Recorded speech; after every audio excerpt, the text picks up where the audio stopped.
Dear all, welcome to ANAMED Library Talk. At today's talk, we have distinguished speakers with us, Jake Ransohoff, Nathanael Aschenbrenner, and Jesse Torgerson. The talk is entitled The Invention of Byzantium in Early Modern Europe. The invention of Byzantium in early modern Europe presents a new history of Byzantine scholarship in the early modern world, ranging from the early 15th century to the late 19th century. The contributions to the book explore how and why the Byzantine past was exploited in early modern Europe as a diagnostic for cultural decline, as a palimpsest for early Christian belief and practice, and as a source of strategically relevant ethnography about the Ottomans. By tracing Byzantium's profound impact on everything from politics to painting, this book shows that the empire and its legacy remained a touchstone for generations of Western writers, artists, statesmen, and intellectuals as they grappled with the most pressing issues of their day. At this point, I would like to introduce you our speakers and the moderator. Jake Ransohoff is visiting assistant professor of history of Bowdoin College in Brunswick, Maine. He received his PhD in history from Harvard University in 2022 and has held postdoctoral fellowship at the Stavros Niarchos Center for Hellenic Studies at Simon Fraser University and the Seeger Center for Hellenic Studies at Princeton University.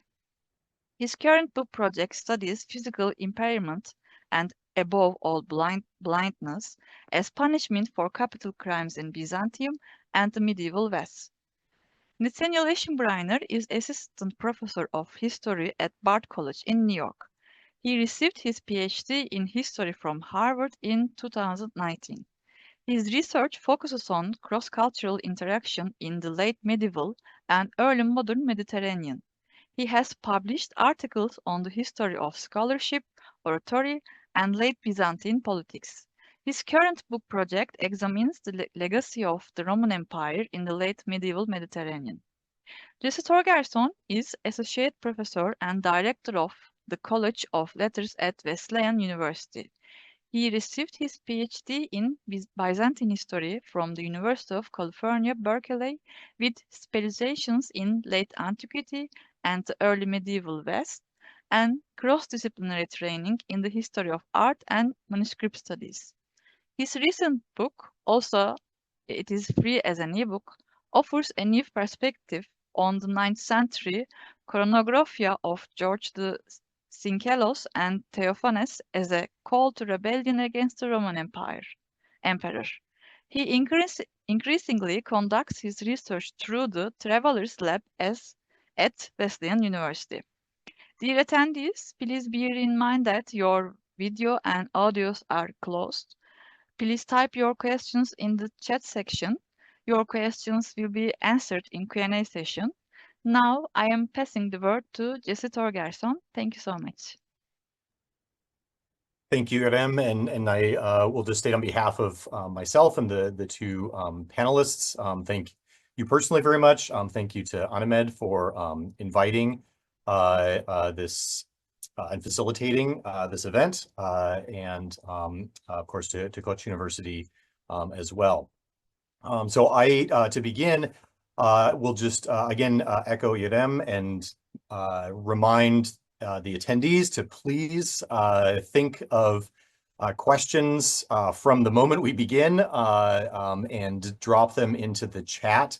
We won't be able to hear you or see you, but I'll be monitoring the chat the entire time and compiling the questions that you ask. To give you a preview of the format that we're going to follow, the order of events, Professors Ransohoff and Aschenbrenner are going to give a brief introduction to the study, and then the three of us will go through a series of questions that we've prepared, which will open up some of the stakes and larger questions in the edited collection. And then as we get to about halfway through our time together, we'll be passing on the impetus for the discussion to all of you. and we'll use the remaining time or I will use the remaining time to pose those questions that you have to the speakers. So please do prepare those questions as soon as they come to your mind. So without any more delay, let me hand it off to Professors Ransohoff and Aschenbrenner. Well, thank you again. Thanks to Professor Torgerson, to Jesse for that introduction. Thank you to Irem and to everybody at ANAMED and at Koç University for this really exciting opportunity to discuss the book. It's very meaningful to be able to speak to an international audience here. And it's particularly meaningful that we're going to have a conversation that's moderated by Jesse, by Professor Torgerson, who was actually in the audience at the initial conference that led ultimately to this volume. So it feels really fitting that kind of in a full circle way, we're now talking about the products of that conference here with Jesse. So thanks, Jesse, for joining us here. And thanks to all of you in the audience for coming out. Now, just to open our discussion, Nate and I want to speak briefly for the next maybe 10 minutes or so about two things. First, I'm going to say a little bit about the origins of the volume and about our aims in publishing it. And then Nate is going to talk a little bit more about the structure of the volume, and then some of the lacunae, some of what we feel like is missing areas for future work, and what we see as the broad takeaways of this work. And then we're going to open it up to a conversation with Jesse. So as I intimated just here at the beginning, the volume originated as a conference that Nate and I planned back at Harvard in 2017, actually while we were still both graduate students. And this came out of, in the courses of our graduate training, our dissatisfaction at the lack of any good scholarship on one particular figure in the history of Byzantine studies, Charles Ducange. This titan of lexicography, of genealogy, really an important figure in the history of 17th century Byzantine scholarship. And we were both feeling kind of dissatisfied that there wasn't a really rich resource talking about him, his biography, his contributions to Byzantine studies. And so we conceived this project originally as a study of him, of this one particular figure, trying to place him into his wider intellectual context. As we continued to work on this figure of Ducange, however, and as we were nudged by circumstances, we came to ultimately realize that there was much more to say. And so we framed the conference that we ultimately staged in a much broader way, especially in response to what we saw as two shortcomings of the scholarship. As we looked a little bit more closely at the history of Byzantine scholarship as it was studied in Western Europe and North America in particular. One of these dissatisfaction was the hyper-intellectualization, we might say, of histories of Byzantine scholarship. And this is evident in most accounts of Byzantine scholarship going back to the beginning of the 20th century, figures like Heisenberg and Deal talking about the development of the field, eventually people like Ostrogorsky, Vasiliev, which was really sort of seeing Byzantine studies as a series of great men, and they are always men, right? Individual scholars kind of working alone in their studies, producing these totemic kind of individual works or editions without much of a sense of the intellectual context in which they were working. This was one of our senses of dissatisfaction with the wider genealogy of Byzantine studies. And the second part of what we were inspired to work with, and in terms of framing our project in a much broader way, was the boom recently in Byzantine reception studies. So there's been a lot of really interesting work that's been happening in the last decade, maybe 15 years, on issues of Byzantine reception. So Byzantine themes, for instance, in Bavarian architecture, Byzantium in 19th century opera, Byzantium in modern cinema. And these are really fascinating studies and impressionistic, but they're not really focused on individual points in scholarship necessarily. And they're not also necessarily coherent or amenable to synthesis. So there's a lot of material out there that was really stimulating, but we were trying to bring some of this together into a synthetic vision of how Byzantine scholarship, what we can talk about in terms of the development of Byzantine scholarship in Western Europe. Now, of course, this is way too big of a project for any single scholar to take on. This idea of really trying to think synthetically about the long arc of the development of Byzantine studies in early modern Europe. Certainly, it was far too big of a project for just the two of us, just for Nate and for me, way beyond our individual capacities and our expertise. And so we really wanted to get other people involved to try to build some interest across the discipline and highlight the exciting work that remains to be done in this volume. So part of the conference and the book was really an attempt to stimulate new approaches to scholarship, even if people ended up arguing or disagreeing with what we had to say in the conference and ultimately in the book. That feels like a success to us because we're starting these wider conversations about how to think about and reflect on the history of this field and this discipline. So we wanted a conference and we wanted a book that was going to take a new look at the history of Byzantine scholarship and ultimately show how scholarship on the Byzantine world wasn't marginal or kind of stuffy, recherche, out of the way in the early modern period, but part of this wider intellectual arsenal used by a whole range of people to deal with some of the most pressing concerns of the day. Things from religious confessionalization to imperial conflict to historical periodization, discussions about authentic Christian practice and belief. In short, Byzantine politics, and this is one of the big takeaways, wasn't purely intellectual. It was also highly politicized. And I think Nate might say a little bit more about this in his remarks. But this was one of our big takeaways from the conference, and it's one of the big takeaways we hope of the volume, is to push back against this vision that Byzantine studies was in some ways marginal to the intellectual life of early modern Europe and remained so until at least the 19th century. And to say how, Byzantine texts, Byzantine objects were really central to some of the most pressing intellectual concerns of the day throughout the early modern period in the 16th century, 17th century, 18th century. So we had started this out as a conference. We weren't sure if it was going to lead into publication, although we were lucky that Dunbar Noakes in particular was very interested in publishing a book based upon the conference. But we wanted the ultimate product of this to be more than just a proceeding of a conference or a collection of broadly related studies. We really did want to try to fuse some of this into the bare bones of an alternative narrative, a new way of speaking about the development of Byzantine scholarship in the West. And so we had a clear vision of this argument we wanted to make. We wanted the chapters to hang together, to cohere, and to build on one another as much as possible. And this process, in the process of transitioning from the conference to the book, we lost a few speakers who gave really wonderful papers, but didn't necessarily want to turn those papers into longer articles. But it also gave a chance for us to add some new themes that we hadn't included. So we have chapters in the book on lexicography, on hagiography. Teresa Shawcross provides two really wonderful articles, the second of which wasn't part of the conference paper, thinking about actually the development of this figure who we started with, Charles Ducange, and how his legacy becomes reimagined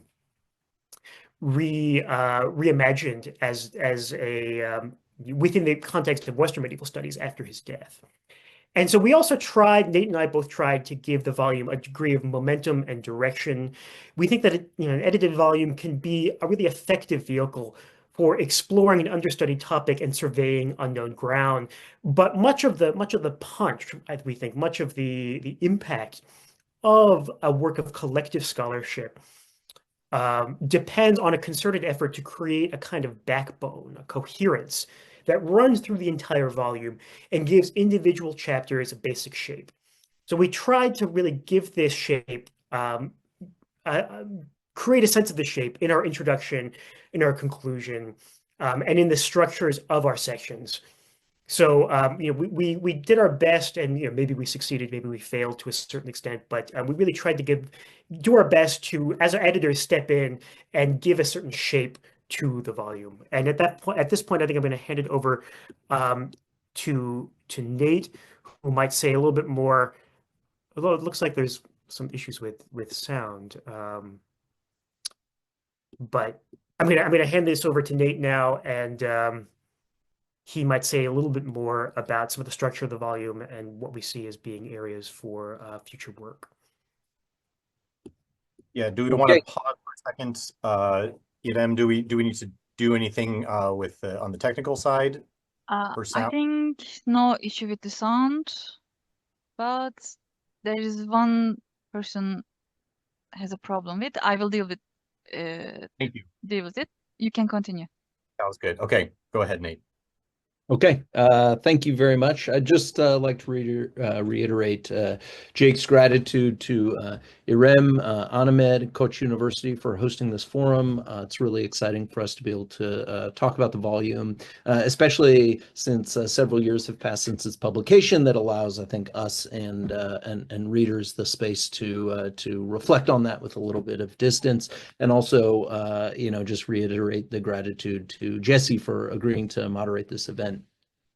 Yeah, just to pick up where Jake left off, you know, with the shape of the volume that we ended up putting together and editing here. You know, it's big. It covers a lot of ground. It ranges from you know, the 15th century all the way up until the 19th century. It covers some really big figures like Montfaucon. It covers you know, big genres: drama, hagiography, lexicography, historiography. But there are still lots of things that we didn't include, that you know, some things that we just didn't have space for, some things that that we didn't include that in retrospect I think that that we wish we had. A couple of things that we've spent a lot of time talking about, and maybe we'll circle back to this a little at the end of the discussion, but a couple of things that Jake and I have spent a lot of time talking about since the publication of the volume. One is the role of activities like travel and diplomacy, forms maybe of embodied scholarship, and really the place of collecting immaterial culture in scholarly processes. One of the other really big absences here, I think that we both regret in retrospect, is a more sustained examination of the role of the Ottomans here. And as humanists in the early 16th century first started to recognize, the Ottomans deserve a place in any history of the Roman Empire. Beyond these themes, I think there are plenty of political and cultural contexts that evaded our scrutiny. You know, 16th century Spain, Henrician England, Tudor England, where Constantine becomes a figure of particular fascination. Scandinavia, Italy, Poland. I mean, lots and lots of places that we would have liked to include, and we didn't have space. So, you know, those lacunae I think are lamentable, but also at some level in any kind of circumscribed project, they're unavoidable. As we point out, this book, we see it not as a definitive account, but as an introduction to a sort of new phase of study of this subject, the origins of our discipline, and we hope it provides a couple of things for other scholars going forward. Excuse me, just one second, sorry.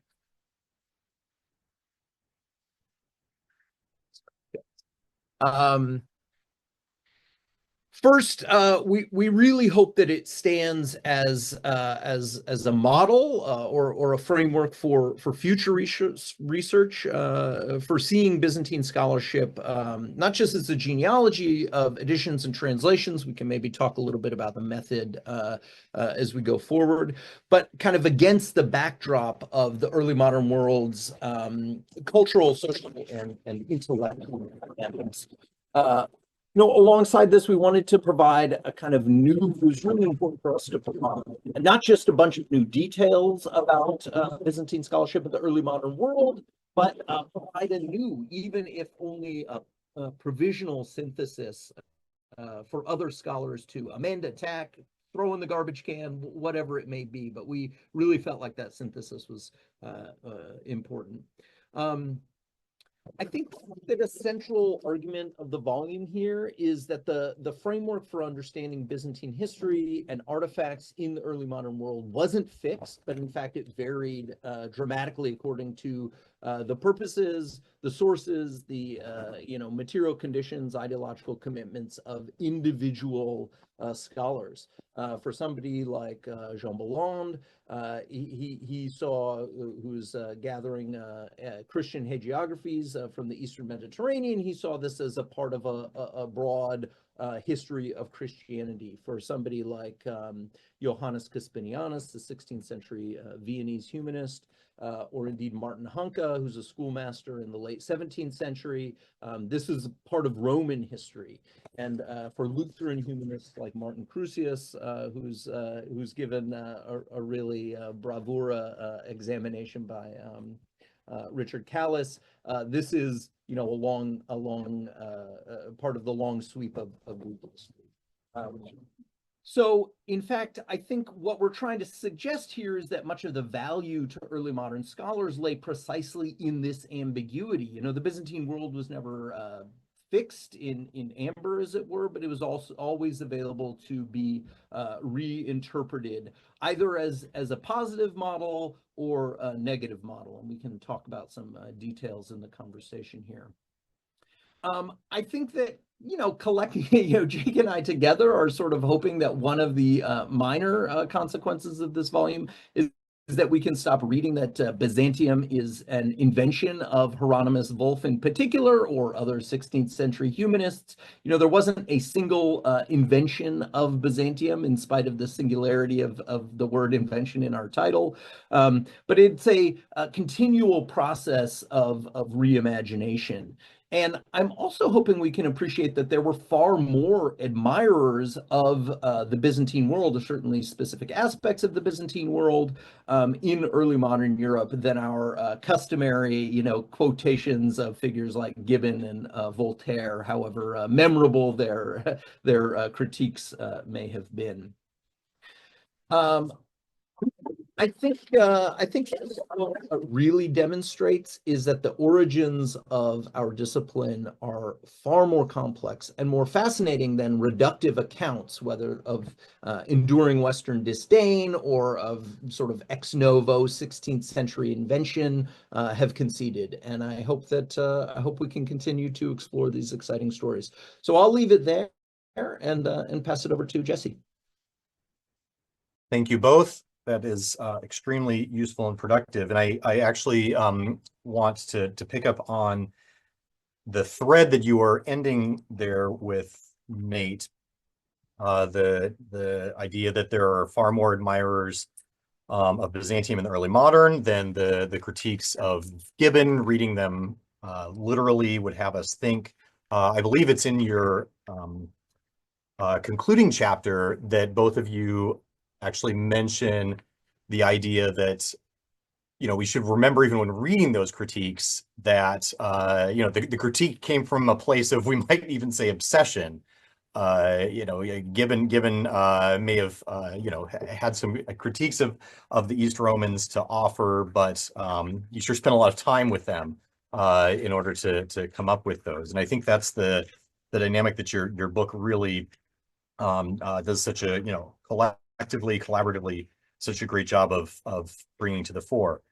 I wanted to begin with a question that I'd like to hear both of you discuss, maybe even go back and forth a little bit. I don't know if you would have the same answer to this, but it has to do with the title that you chose for the book, which, just to read it again, the Invention of Byzantium in Early Modern Europe.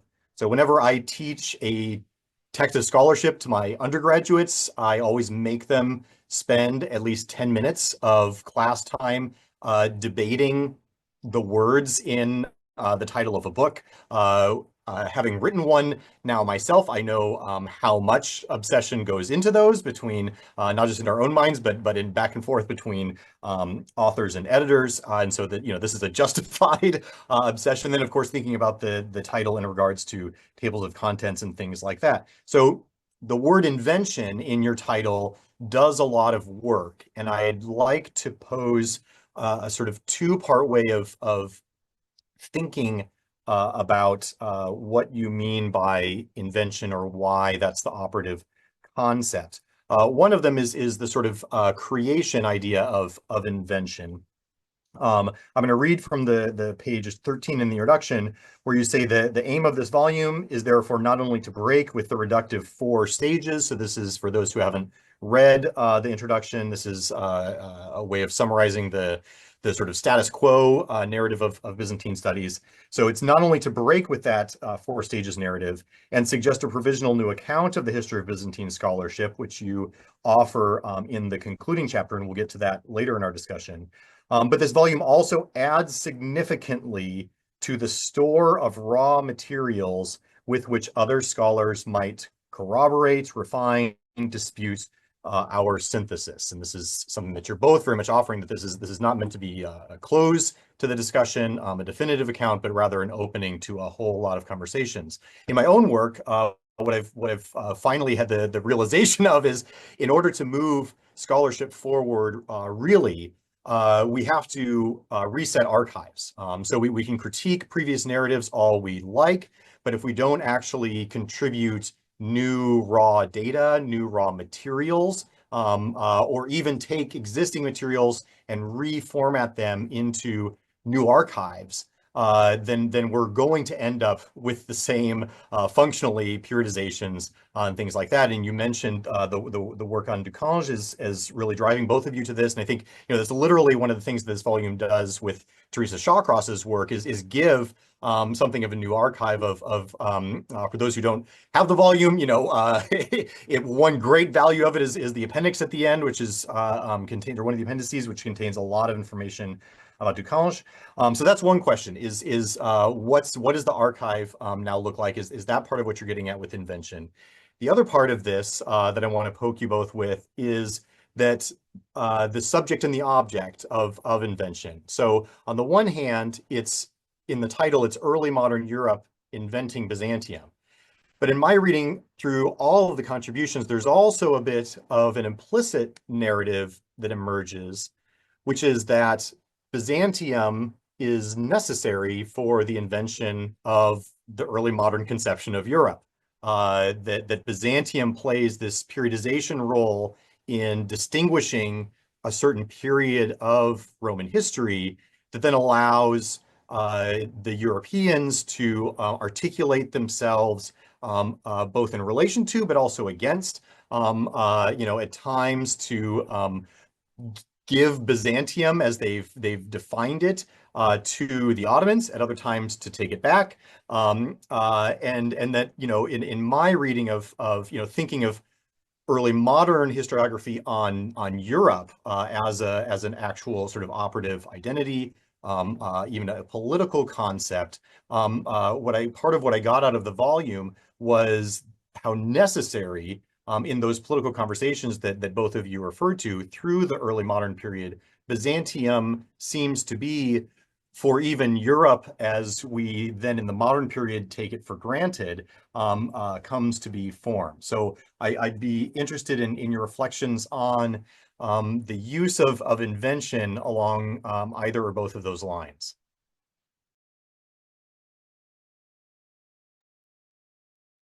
Yeah, thanks. David, you want to start? Oh, yeah. No. Yeah. I'll start off just in terms of this this first question about how the book expands the archive. I think that's a great way to think about part of the scholarly project here. It's certainly true, I think, that for most people writing about sort of the history of, this goes back to earlier scholarship on the reception of Byzantium. For people who are writing or thinking about the ways that early modern people of all kinds, artists, writers, architects, scholars are engaging with the Byzantine world. We felt like one of the challenges here was that there wasn't much between kind of these really huge famous landmarks like the Enlightenment historians Montesquieu, Gibbon, Voltaire, and these very sort of atomized impressionistic studies of Byzantium in cinema, Byzantium in opera, Byzantium in this particular architectural program. And so part of what we wanted to do was bring out kind of a new host of oftentimes, relatively, minor figures. I mean, somebody like Martin Hanke, I think, ends up being really important, but he's not in the story that we tell here, but he's not a figure that I knew anything about prior to the conference, and then Bill North's really great article on him. So, bringing a whole range of new figures, genres, contexts kind of out, and bringing them into the light, as it were, and then allowing that, we construct our own synthesis from that from that emergence, but just by having those figures there and kind of pointing them out to people, I think allows others to challenge our synthesis and to put those in conversation with new figures. I mean, it is as we say at the end, the volume is supposed to really just be an introduction in that sense, and so. There's I think maybe there's a kind of cheeky way in which invention really here is not just about creation, but it's about discovery. And so this was very much a journey of discovery for us, in terms of discovering all of these new figures, all of these new intersections between the early modern world, early modern concerns, and Byzantine materials. I'll leave it there. Jake, I don't know if you have more to say about that or about. Yeah, I think there's aspects in later questions that we're going to have that will segue directly off of what you're getting there. So that's great. Thanks, Jake. Yeah, I mean, thanks for and I agree with everything that Nate just said there, and thanks for. Which is unfortunate because I'm trying to provoke controversy with you guys. We're pretty pretty compatible here. Maybe we can talk about baseball, and then we'll get some argument. But I think you very keenly, Jesse, put your finger on this term invention, which, if I remember correctly, Nate and I had a great deal of discussion about how exactly, what word we could choose that would really encapsulate this process and this phenomenon that we're trying to talk about. And we settled on invention as the least bad option, even though it doesn't totally get at the complexity necessarily of the sense of this phenomena that we wanted to discuss.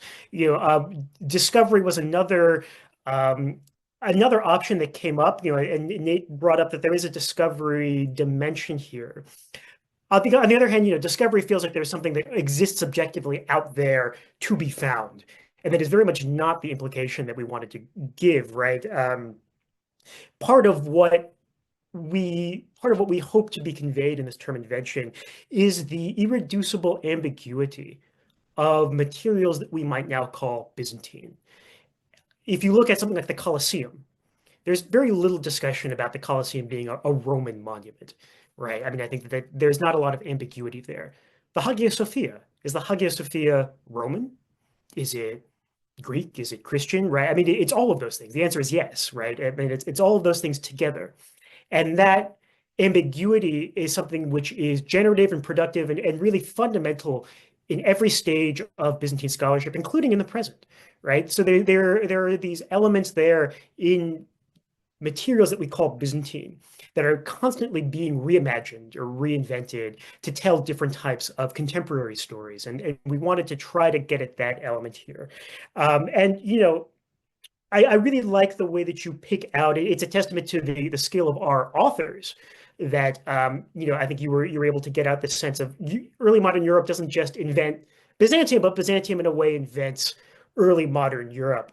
And one of the themes that emerged for me in terms of just reading our own authors' chapters is the way that Byzantium is used to constantly imagine not only sort of identities in the present, but to frame and imagine different kinds of futures for Europe. I mean, we can think about different kinds of Christianities. So the interest of Protestants like Martin Crucius in having closer contact with the Eastern Orthodox world as a way of imagining what the future of Western Christendom can look like and how Christian practice might be, in his vision, sort of returned to a kind of apostolic purity, but is really a form of sort of reimagining Christianity going forward in Western development, or reimagining the borders of empire. Part of what's happening in France in the 17th century and part of the essential intellectual context for someone like Ducange is the sort of imperial Roman ambitions of a figure like Louis XIV, who was kind of creating these or looking to create these genealogies that are connecting him to Constantinople. And there are even, discussions. I mean, what's going on right now or in the 17th century is that you have even people like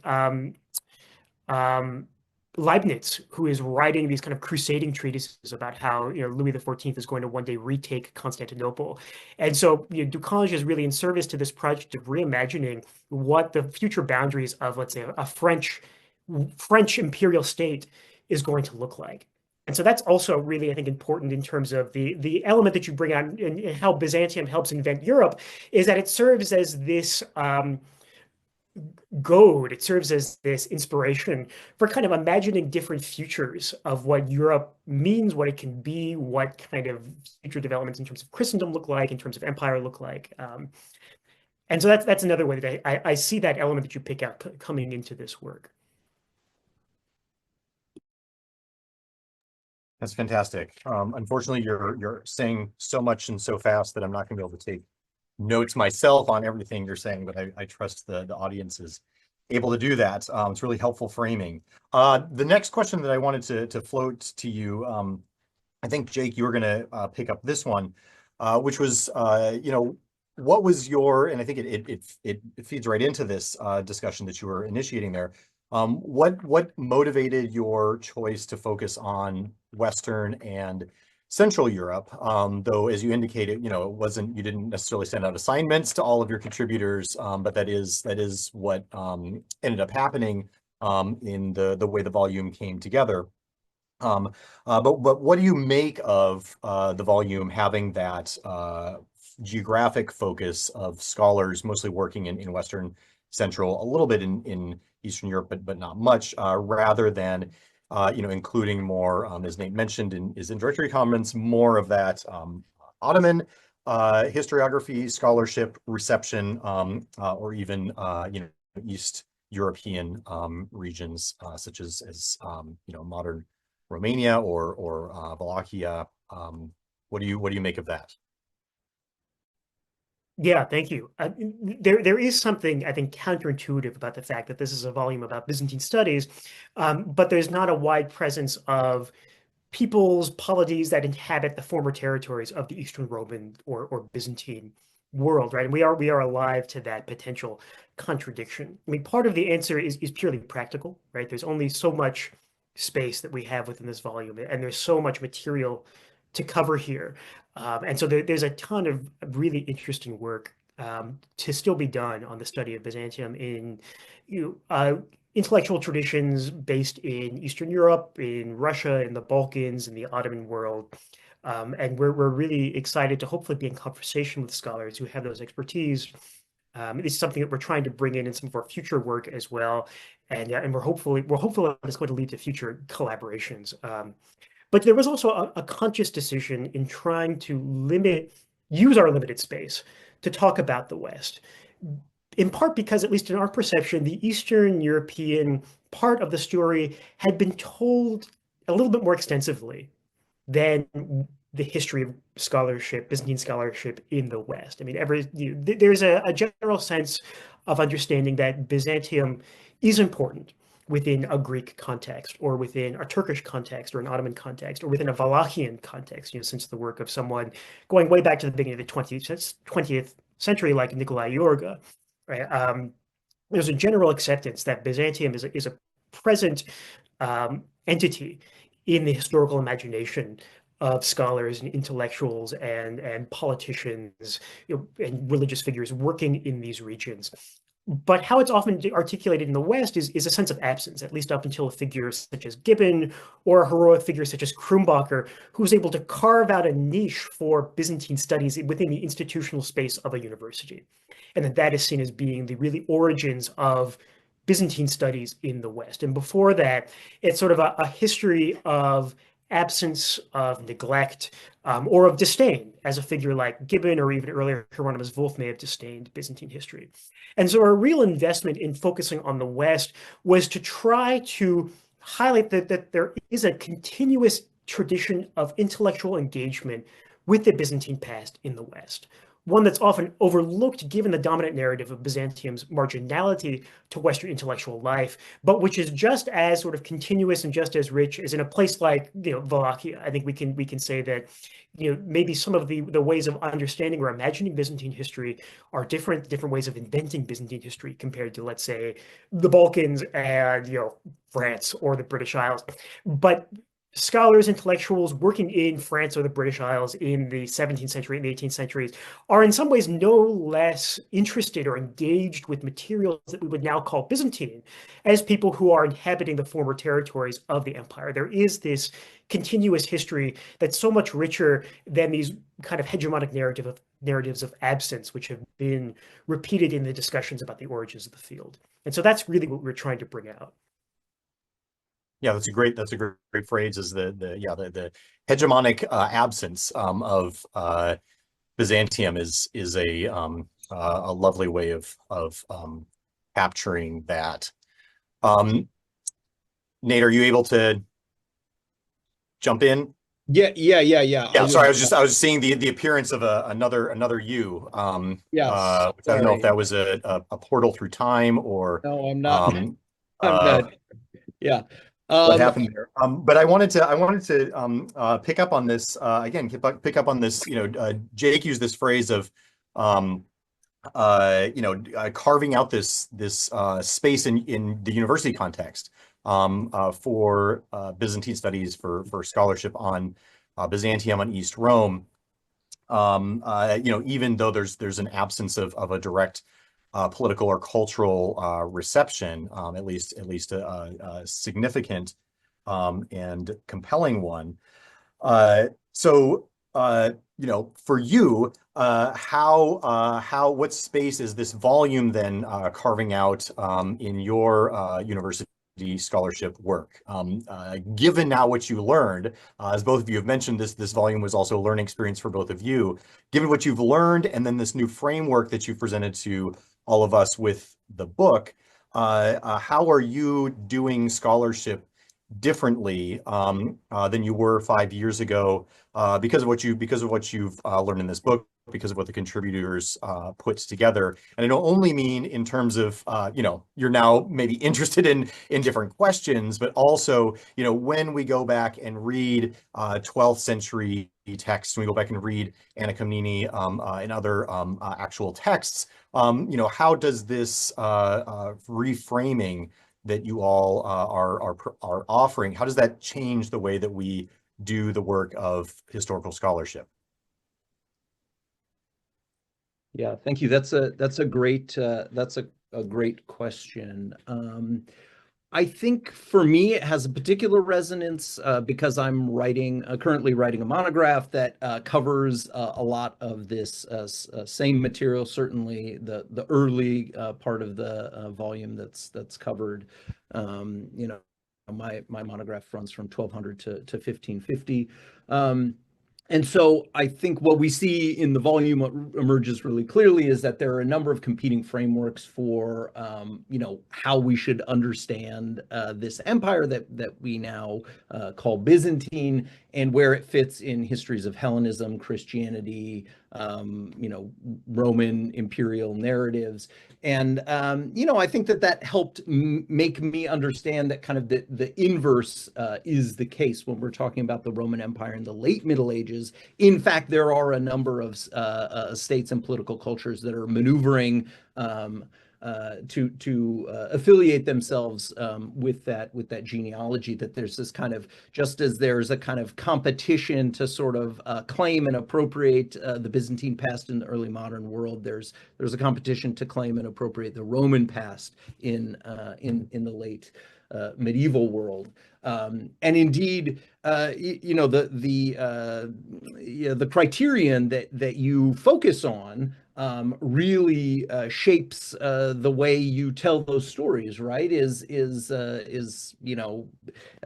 being the Roman Empire centered on ethnic identity? If so, then it looks one way in the late Middle Ages. Is it about geographic possession of the city of Rome? Then it's another way. Is it about kind of tendentious historical ideologies like the Translatio Imperii? Is it about defense of the Western Church? I mean, so the way that you the kind of the different facet of this gem that you look through shapes kind of what you see on the other side. And I think that one thing that the book really brings vividly to life is how much more imaginative these early modern scholars were in thinking about the Byzantine world. In place of a kind of a pretty consistent denigration in the Western and Central Europe for Byzantium, the empire in Constantinople. We see a big transition in early modern Europe that shows us lots of people are going in different directions. There are lots of new attempts to understand Byzantium as Roman, just alongside attempts to affiliate it to histories of Greek culture or histories of Christianity, and lots of smaller distinctive combinations. So it shows how the absence of I think something happens here when the actual empire disappears, and instead you have people fighting over kind of a legacy and a set of symbols and narratives, and that really liberates scholars, artists, politicians to appropriate the Byzantine past in new ways. So I think those are the ways that it's changed my thinking. Yeah. So just to ask you a follow-up question to get you talking, you made this connection to conflicts, wrestling, competing claims over the Roman identity in what we think of as the Middle Ages. Would you connect that with the periodization break, of course, of the fall of Constantinople, and then there isn't any longer an East Roman Empire, but in other words, is there continuity between medieval wrangling over the identity, the possession of Rome? Is there continuity in that to this struggle over the Byzantine in the early modern in Western Europe? I think that there are continuities and then really important ruptures. I mean, certainly some of the same discourses that are used to marginalize the Byzantine Empire in the late Middle Ages continue to be circulated and have adherents. I mean, the famous Translatio Imperii, the kind of transfer of imperial authority, which is really important in Western medieval polemics in the late Middle Ages. Has an afterlife well into the 16th century. I mean, Jean Baudin, the famous French jurist, is is refuting it, when he's writing in kind of the 1560s and so so those things continue to have some currency, but I think that we see like a profound new willingness to sort of rethink or reconceptualize the Byzantine world that really begins almost immediately after the conquest of Constantinople. I mean, one of the I talk about this a little bit in my book, but I mean, one of the first things that orators do is they revive the language of the Imperium Orientale, which hasn't really been used since late antiquity to describe the empire in Constantinople for good reasons, right? I mean, Eastern Empire is a category that depends on there being a Western Empire. It only works in a framework where there are sort of like two pieces of the empire that are administratively divided but sort of united in, ideologically or administratively in some way. So that very revival, I think, almost immediately after the conquest of Constantinople, speaks to a kind of new willingness in the absence now of this great political rival, a new willingness to sort of reimagine kind of where it fits in histories of the Roman Empire.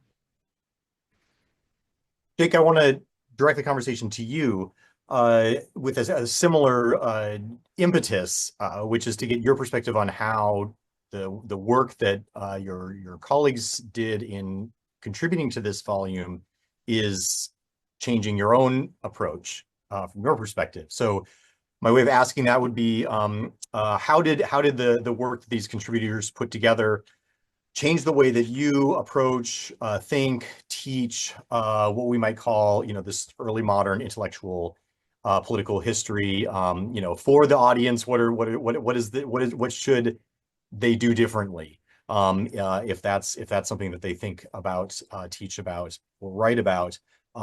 Specifically, right? Some things that we've talked about are philology, biobibliography. How should we be thinking or talking about Gibbon, who's been mentioned several times? How does his decline and fall of the Roman Empire now read differently to you, or be taught differently by you than you would have done 5-6 years ago? Yeah, I think I can pick up on something that Nate just said, which really helps to frame my answer to this question.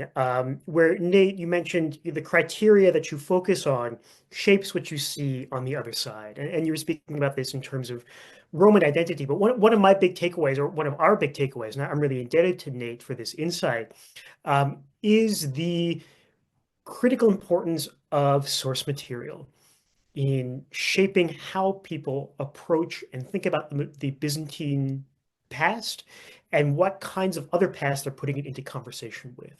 So for instance, you can look at lexicographers, and we have a chapter by John Considine on lexicography in the volume, thinking about how lexicographers like Henri Estienne or Johannes Mercius, even Ducange himself, are working with medieval Greek texts. And so there's a tendency to take texts in medieval Greek that we would now maybe call Byzantine and place them into this kind of long arc of the development of the Greek language. And so they're seeing these texts as being Greek, albeit, potentially medieval Greek, debased Greek, right? If they're holding up a kind of Attic idiom, someone like Wolff, takes Demosthenes as being the correct way to write Greek. And so everything's being measured by that. But nonetheless, that's the reference point around which these Byzantine texts are being oriented, because there's a real interest in the actual language itself, the Greek language. Whereas where you see, different types of material, so, figures like Johannes Cuspinianus working in the 16th century, a figure who Nate has written and is continuing to write a great deal about, or Jacopo Strada, this Italian numismatist who I'm actually writing an article about right now, are more amenable to seeing Byzantine materials or Byzantine history as being Roman, in part because they're approaching this through coinage. And there's a great deal of continuity from Roman and late antique coinage into the Byzantine period. You have numisma that are weighing the same. You have the similarity of Latin sometimes on these coins. You have similar motifs that are carried over. And so from that perspective, you see a great deal of continuity with the Roman past. And so Byzantium tends to seem more Roman to people who are approaching it from that material perspective. Or Shane Bobricki has this really sparkling essay on Montfaucon.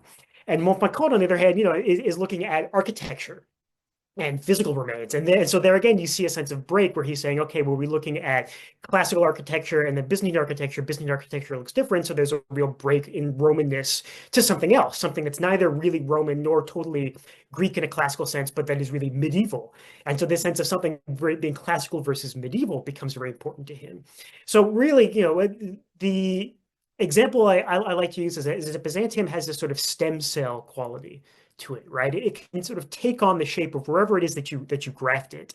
And where you graft it really depends on what kinds of evidence and what kinds of material you're looking at. So that was a major insight for me coming out of this project, is really the evidence and material first sort of approach to understanding how scholars are approaching and making sense of the Byzantine Empire. Part of that also, fits into a sense of reevaluating Gibbon. I mean, Gibbon has this kind of totemic quality in English language scholarship. I mean, his cast this enormously long shadow to the extent that you still have general histories of the Byzantine Empire being written in the 21st century that are talking about needing to refute or combat Gibbon's, disdain for Byzantine history. And part of this is just because I think Gibbon sort of stands alone in our image of early modern people who are interested in the Byzantine world. But I think when we fill out those pictures and we understand that Gibbon is having actually engaged in conversation with other scholars in the 18th century and with traditions of scholarship in the West that go back into the 16th and even the sort of late 15th century, he becomes a much less influential and in some ways a much less important figure, because he's kind of given a context now in which he exists within. We're not just having a conversation with Gibbon, but the room is now full of all these different conversations that have been going on for a very long time. And we can actually think about, not just a sort of hegemonic narrative of, to use that term again, of disdain that was sparked by Gibbon and has been carried on, but that's been one consistent strand, but not necessarily an exclusive strand of seeing Byzantine history or understanding it or explaining it, even within an Anglophone tradition, right? There are all these different ways of approaching and understanding the Byzantine past, many of which are much more positive than the kind of spin that Gibbon would give it. And Gibbon himself is also more, sometimes more positive than we give him credit for. It's been pointed out that he will call the Byzantines Romans whenever they win a battle and Greeks whenever they lose a battle, right? So even there, you have some of this fluidity that's being used within the context of this text, in which he's putting this history into stem cell-like into conversation with different traditions to make different kinds of points, or when the contexts change. So there's a kaleidoscopic element there that is important to take forward as well, and that we can also see as building upon some of the source material issues.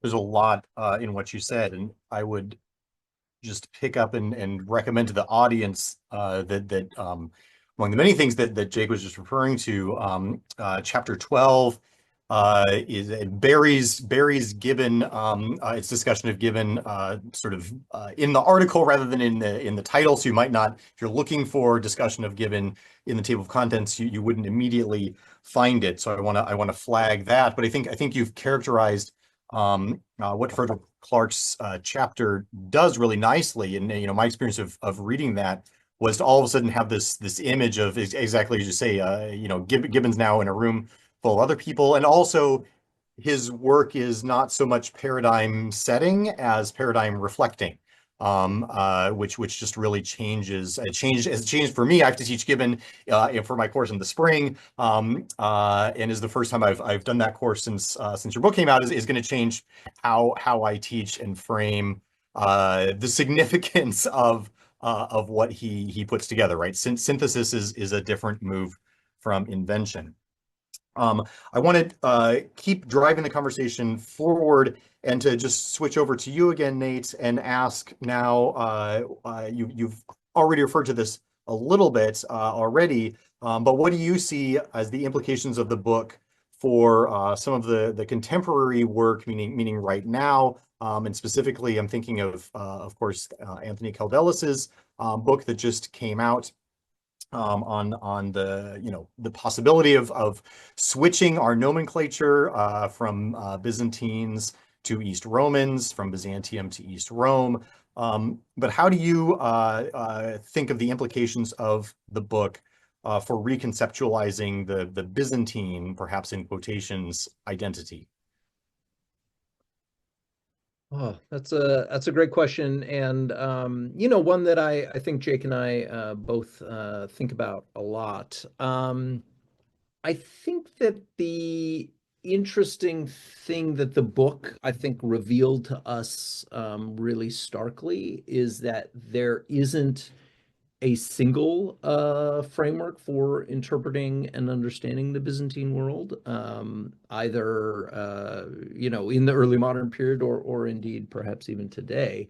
And the different perspectives depend a lot on again, the context of the individual scholar, certainly, but even more so, and this was this is something that has really emerged sharply, both in the book and in some later projects that we've been doing. It really, really depends on the kinds of sources that individual scholars are using.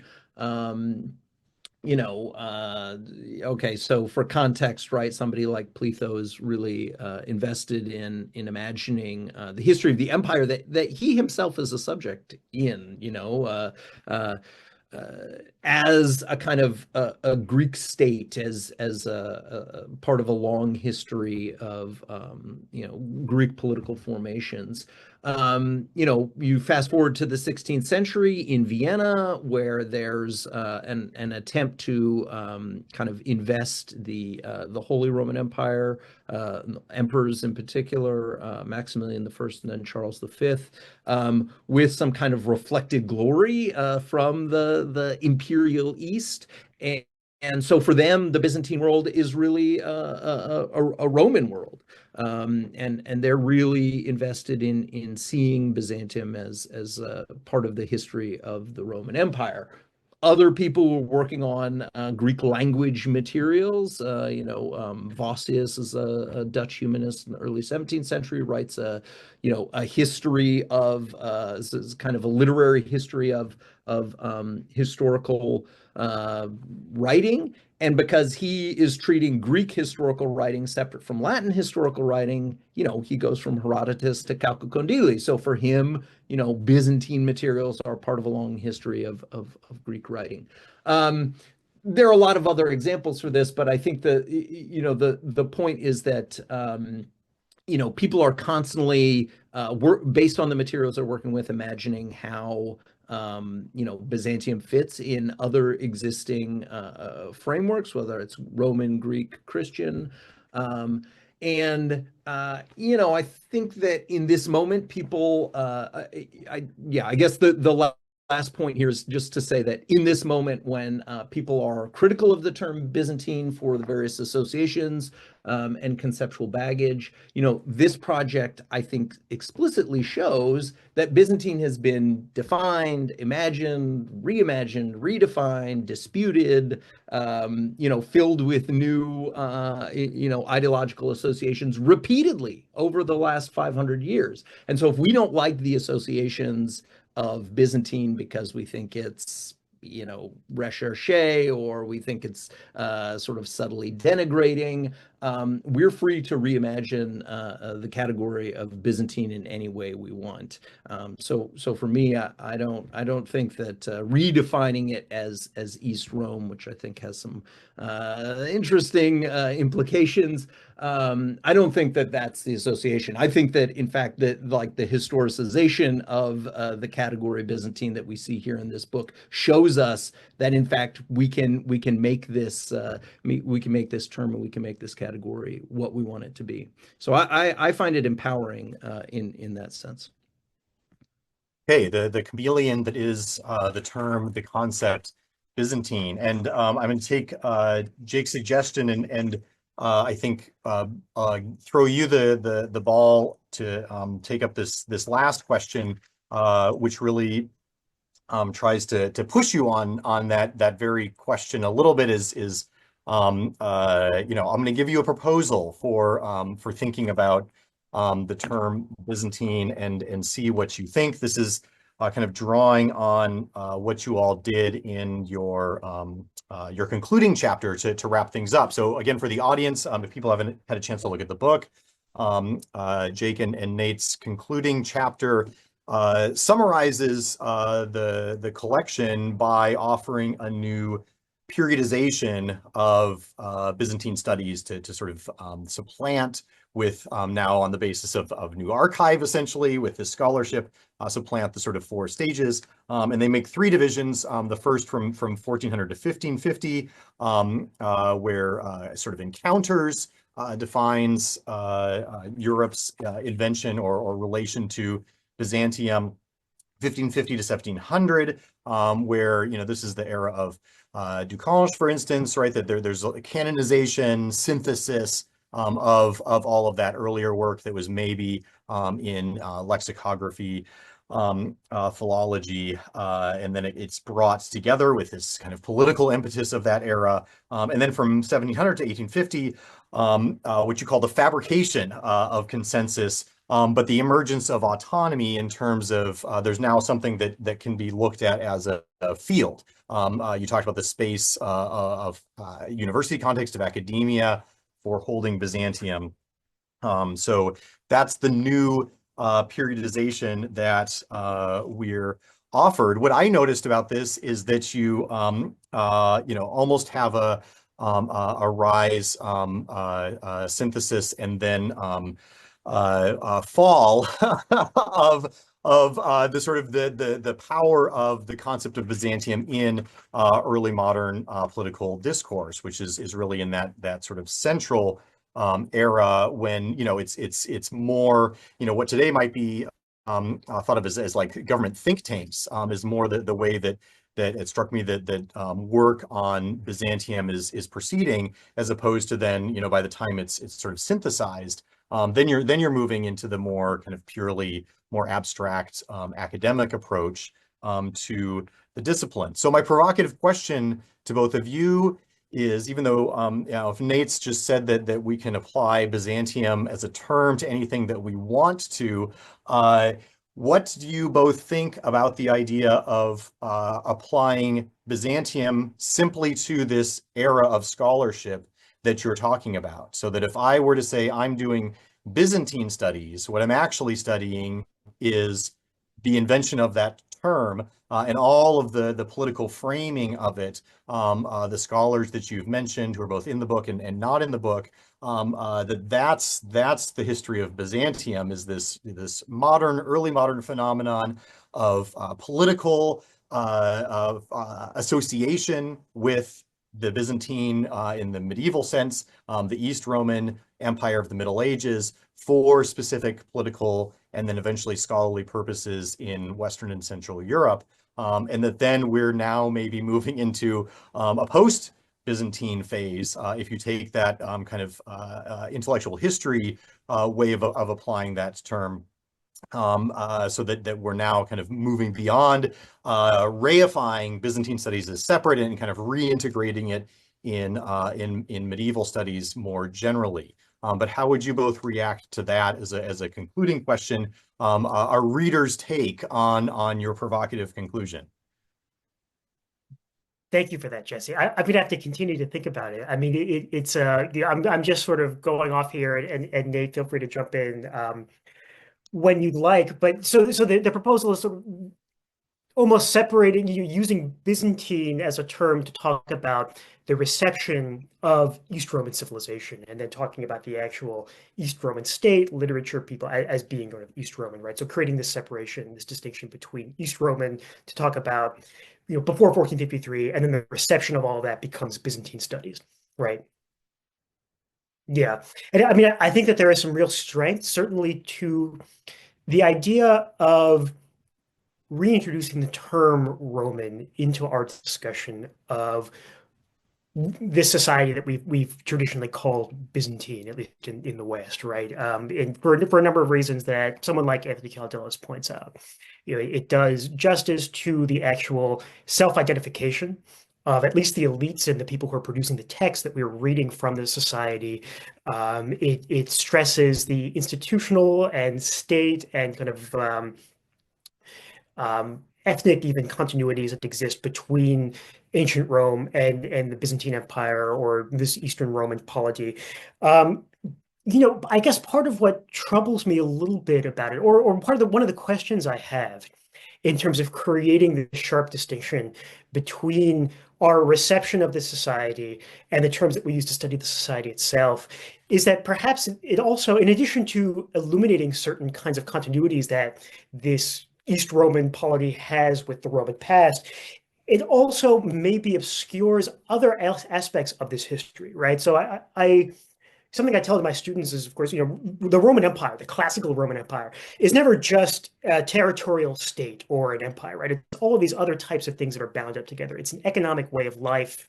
It is, in many ways, an environmental phenomenon, the spread of olive trees around the Mediterranean, right, is something that's facilitated by the Romans. It's a way of life. It can be an idea. So are there all of these different kind of elements that are bound up in the Roman Empire in this sort of classical form? And so I mean, it's a problem when we talk about the fall of Rome. What do we mean when we say the fall of Rome? Is it the end of this economic system? Is it the end of the territorial state? If it's the end of the territorial state, then Rome doesn't fall until 1453. Right. If it's the end of a certain type of way of life, an environmental system like that, we can put that ending point at a different spot. But all of those are pretty unambiguously together in classical Rome. And there's a way of seeing the Middle Ages as those different elements becoming detached, such that the possession of the city of Rome is sort of in the hands of one entity, and maybe institutional continuity or ethnic or identity continuities with another, economic continuities with another. There are the ways that the Roman identity, these different elements of it, become detached and become much more complicated in the Middle Ages. And so I wonder to what extent we as historians ought to weigh into that debate that's happening in the Middle Ages about what is the real Rome? Is it possession of the city? Is it is it institutional continuity? Is it geographical location? Is it certain types of dress or architectural forms, right? So there's a sense that talking about the productive and using the term Byzantine as a shorthand for the productive ambiguity in early modern scholarship can also function as a shorthand for the productive ambiguity of Roman identity, even in the Middle Ages. Which is not to say that it's an ideal term, and not to say that there aren't drawbacks of that as well. But it's simply to say that there are going to be drawbacks to whichever kind of term we decide to front when we talk about this, because part of what makes Byzantium itself, as well as Byzantine studies, so fascinating is the irreducible ambiguity that is always going to be there. And it's one of the reasons why we're never going to have a definitive single way of thinking about this empire. But it's always going to be really productively in conflict, right? And I think there's an extent to which people in the Middle Ages were having this discussion about what Byzantium is, even if they weren't using the term Byzantium. People in the early modern period were having this discussion, and we're still having this discussion, and we should be. Yeah, if I could jump in there, I would. I think that Jake raises some great points. That's a really provocative question, Jesse, and generative. It really made me think, and I was sort of thinking, like, are there other parallels to this phenomenon that you're discussing? And I realized there is one right in front of us, one actually addressed in Frederick Clark's chapter. It is the very category of the Middle Ages or the medieval. This is an invention of early modern Europe, as Frederick really, I think, brilliantly illuminates in his chapter. It emerges with these polymaths like Georgius Horna, Petronius, writing in the 16th and 17th century, who sort of build on the kind of Petrarchan Beyondin sense that there's, this kind of, inescapable or irrecoverable break between sort of the ancient world and their own world. And they use that to sort of formulate the idea that there is a medium aevum, a middle age that stands between sort of the glories of antiquity and the kind of recoveries and reconstructions of their own world. People in the Middle Ages didn't talk about the Middle Ages. They didn't talk about themselves as medieval people, and yet we don't have any trouble using those terms as sort of neutral. We broadly use those terms as neutral signifiers, in spite of the kind of ideological baggage that was associated with the language at its inception in early modern Europe. And so for me, I think that is the productive parallel. I think, in fact, it induces sort of more confusion to say, okay, we call the state, society, civilization one thing when it exists, and then we talk about the scholarly engagement with it as a different thing in the early modern period. In some ways, I think this goes all the way back to the question that we started with about invention. The title that we chose, as Jake pointed out, I think quite quite perceptively, it was kind of the least bad. But what it does do, I think, is it both plays with a kind of common scholarly, a commonly adopted scholarly framework of discovering the sort of origins or inventions of a particular category or phenomenon. And in a way that is what we're doing, but I think we're also trying to problematize the idea of invention because, as we suggest in the conclusion, right, even before sort of Byzantium it kind of coheres into its recognizable form in the late 19th century with its institutionalization, there are all of these elements swirling around that people are still working with. So I guess I'm still I'm resistant to sort of create two different nomenclatures, one for the study and one for the actual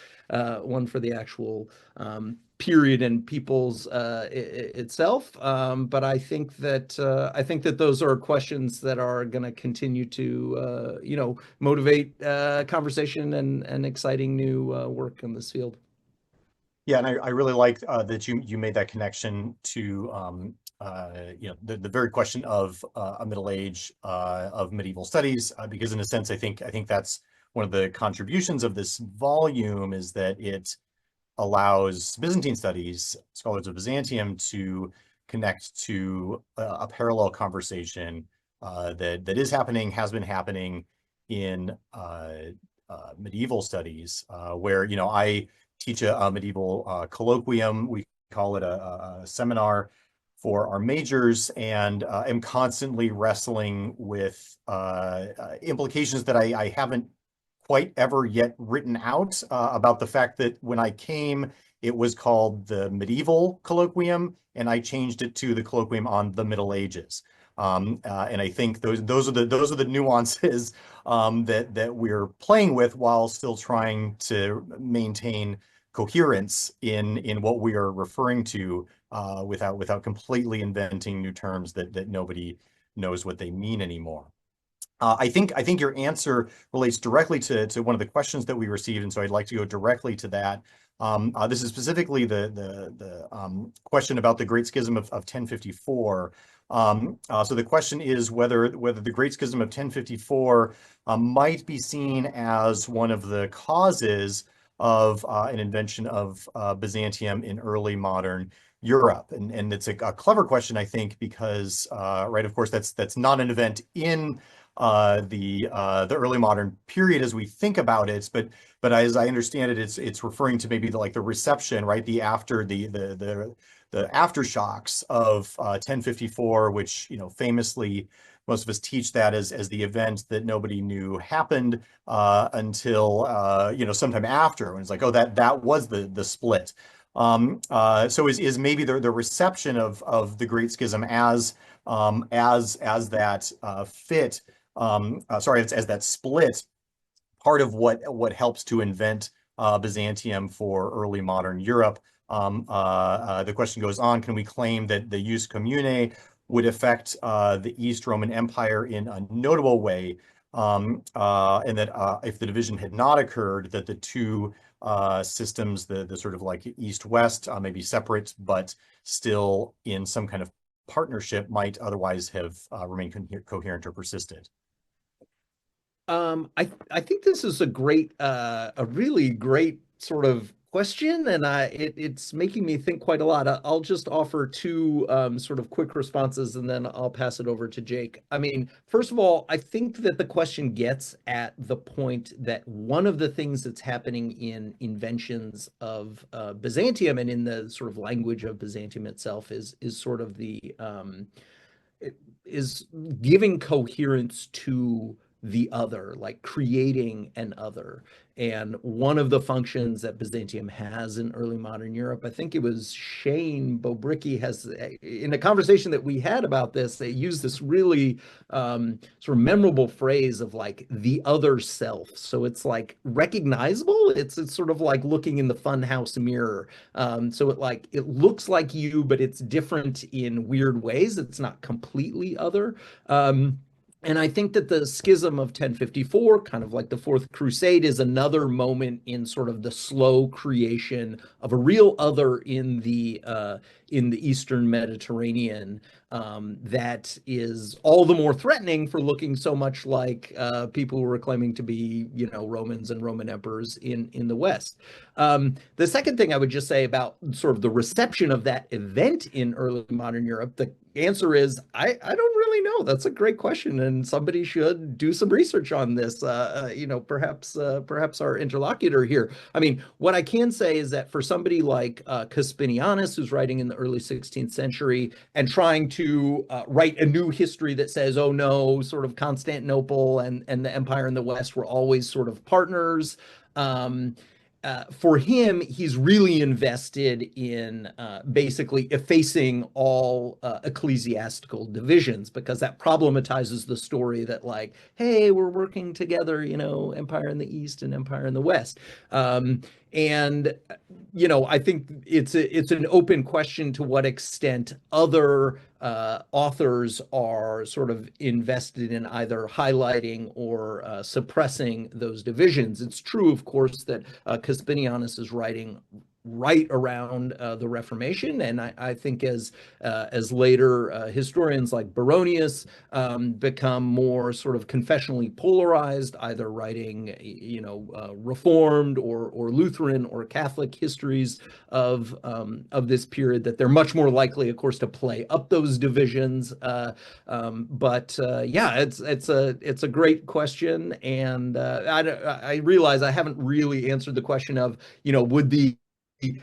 would some sort of commonality between these two Eastern and Western empires have endured without 1054? Maybe I'll leave that to Jake with any other remarks you may have. Yeah, Jake, do you want to pick that up, or do you want to take the next question? Sure, I can just say really briefly, building upon what Nate was saying.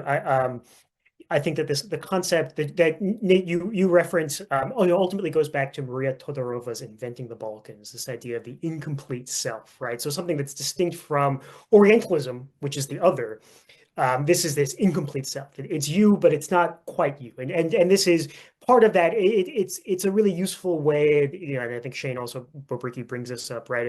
A really useful way, an interesting way of playing with the ambiguities of Byzantium. And part of that ambiguity, part of the incompleteness of the self is that it's Christian, right? It's this Christian world, but it's not Christian in the right way, certainly from a Western perspective. And I'm glad you brought up Baronio. I mean, I was going to say a little bit about that maybe. And yeah, it's not something I've looked into directly, but I think it's really interesting to think about, especially within the hardening confessional boundaries of the kind of post-Tridentine Catholic Church, the extent to which 1054 becomes blown up as a point at which the Eastern Empire loses its Romanness or its claims to these kinds of legitimate Roman elements. But of course, it's also an interesting way in which the invention of Romanness is becoming increasingly embedded in kind of the church, and that papal power is sort of central to the concept of Romanness as it exists in the Middle Ages and even into the early modern period. So I think there's a lot of really productive ways of potentially playing with the reception of 1054 in the early modern period. And yeah, I would love to see some more work on that, or collaborate with people to sort of talk about it. Yeah, that's a great reference as well to Todorova's Imagining the Balkans as another version of what you all were doing with the title. So I think this again fits great with the another question that we've received, which is going back to this question of carving out a place in universities for Byzantine studies in early modern Europe, when the reception and public awareness of the lost empire was low. And I think the reference here is to what you all were saying about Krumbacher. I would like to ask whether your work in this volume and beyond provided you with further insights about the institutionalization of Byzantine studies in higher education. Of course, that's going to be different depending on where we're talking about, but I'll throw that to you. Yeah, absolutely. I can start on this, and Nate, you can pick up if you'd like. This moment, I mean, of Byzantine kind of institutionalization within the context of the German university system is often seen as really an important kind of inflection point in the history of Byzantine studies, in part because this is when Byzantine studies as something self-reflective comes to be, right? I mean, Karl Krumbacher publishes in the first volume of Byzantinische Zeitschrift, this first journal dedicated to Byzantine studies. He declares the independence of Byzantinistic.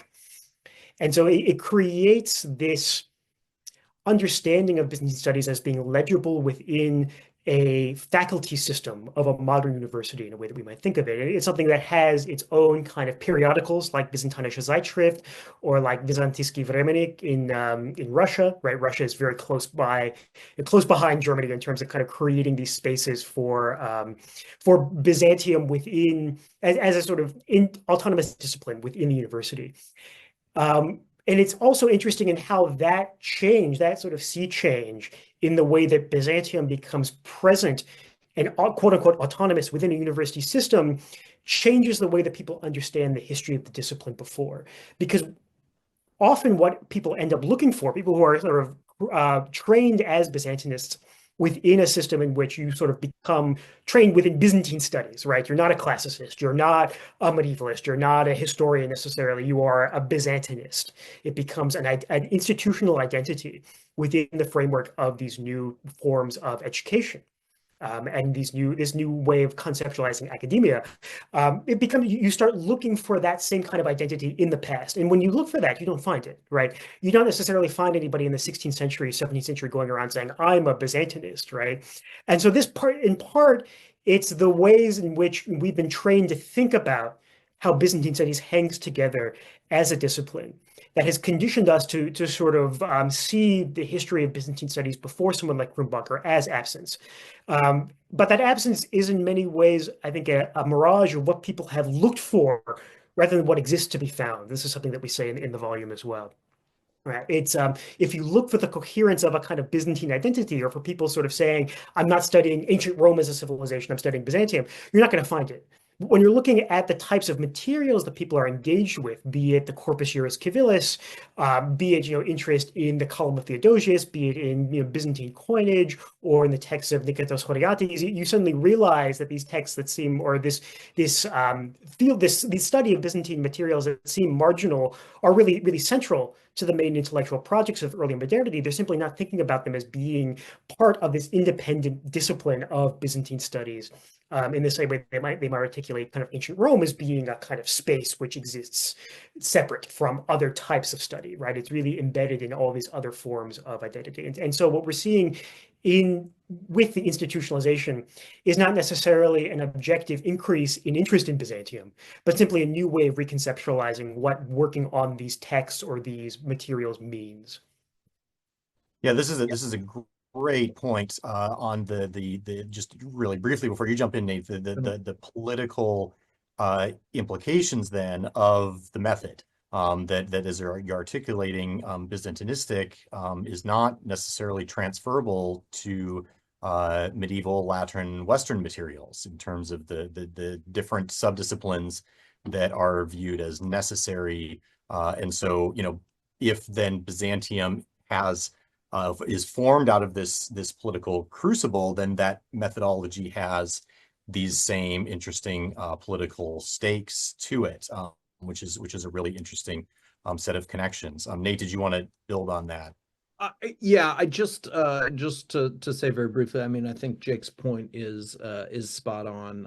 The book doesn't really intentionally, it ends before sort of the institutionalization of the discipline, because it is intended to tell the story before the institutionalization of the discipline. And there's a lot of really good work that people are doing on the institutionalization of the discipline. Panagiotis Agapitos, Ivan Folletti and Adrian Palladino. A lot of people are working on this, and it's really exciting. The one thing I would say that was a surprise to me, and I think really emerged when we were writing the conclusion, is that a lot of the things that we associate with the institutionalization of the discipline were in fact present in early modern Europe. There were people working in universities with institutional support on Byzantine artifacts. But so what lacked was precisely what Jake pointed out, right? This is like a kind of a sense that there is a coherent discipline that has its own sort of raison d'être. And so again, if we look beyond that, we see lots of precursors for the formation of Byzantinistic in the earlier period, and I think that that's really exciting. So speaking of exciting, we do have a bit of a hard stop that we're going to come up against really soon here. So what I wanted to offer is a chance for both of you to quickly talk about what happens next. What's exciting in this line of inquiry, either work that you two are doing together or separately, or other scholars whose ongoing projects you want to point to.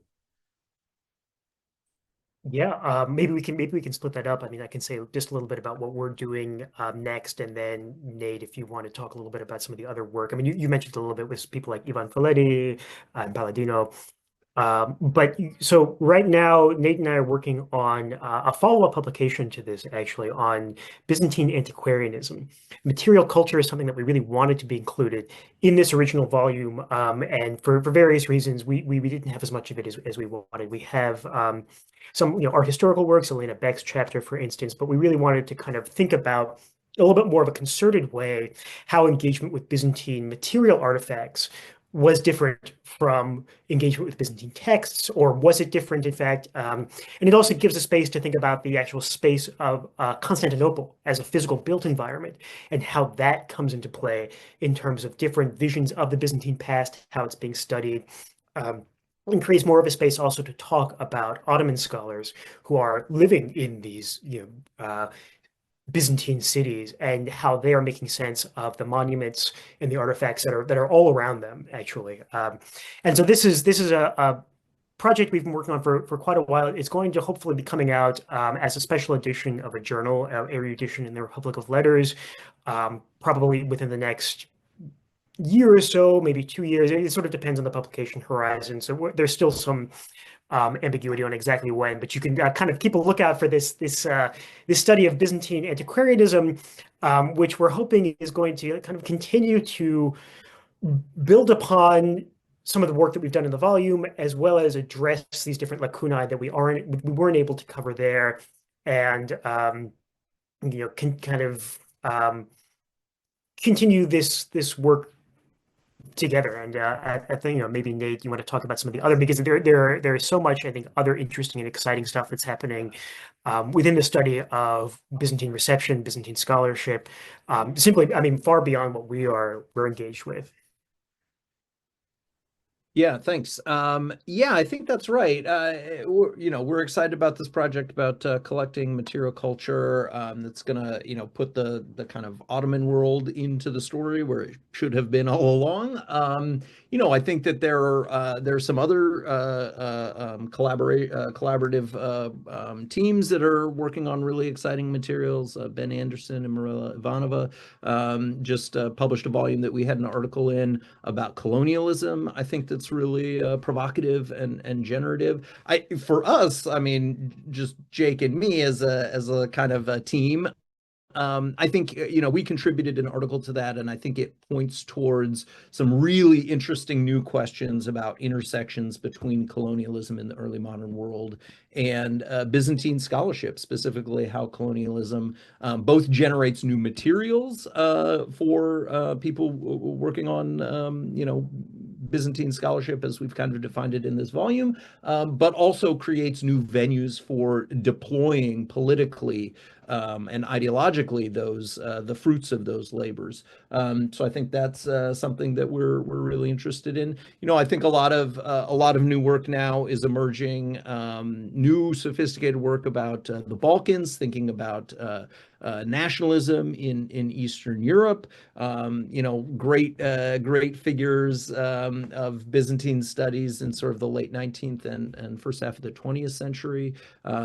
So there's just a lot of exciting work here. I think, Jake and I are maybe more kind of 16th to 18th century guys, but I think that there are still corners that we're interested in exploring there as well. So we just see this as an exciting new field where basically everywhere you look there's untracked snow. So we're looking forward to wandering into the woods and exploring. Yeah, and I'm sure a lot of that exploration, I would guess all of us could anticipate something of a flowering of that, both as a result of the work that you and your colleagues did, and the others who you're referring to, showing up the International Byzantine Congress in Vienna in a couple of years. I'm sure a lot of these conversations will be in full swing or full tilt at that time. So I wanted to thank Professors Ransohoff and Aschenbrenner, Jake and Nate, so much for their time, for the work that they did on behalf of all of us in the field in bringing this together and lending this volume, your expertise, as well as your enthusiasm and curiosity, which are priceless commodities, of course, in this work. And with that, I'll hand it back over to Irem to wrap up the session. Thank you very much for this wonderful talk. It was very good to listen, all of you, and thank you to attendees for the contribution. ANAMED Library Talks will continue in 2025. You can follow us in our website and our social media accounts.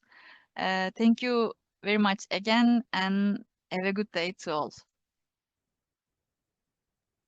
Thank you, everyone.